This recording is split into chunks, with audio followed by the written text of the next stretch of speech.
অনেকে বলে থাকেন যে ট্যাক্স জমা দিলে রিফান্ড দাবি করা যায়। আসলে রিফান্ড দাবি করা যায় না। কিভাবে রিফান্ড দাবি করা যায় না বা কেন আপনি রিফান্ড দাবি করতে পারবেন না তার একটা উদাহরণ দিচ্ছি। ধরুন আপনার ৫,০০,০০০ টাকার সঞ্চয়পত্র আছে।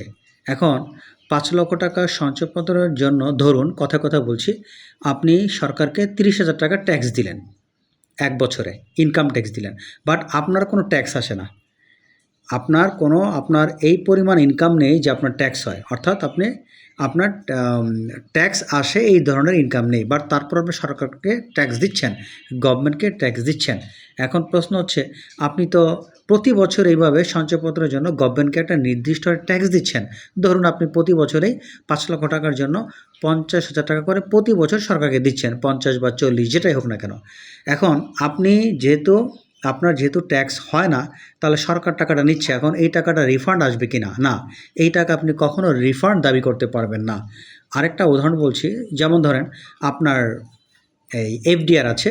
এখন আপনার এই পরিমাণ ইনকাম নেই যার দরুন আপনার ট্যাক্স আসে। এখন আপনি তারপরও এফডিআর থেকে সরকার একটি পরিমাণ ট্যাক্স 10% ট্যাক্স কেটে নিচ্ছে।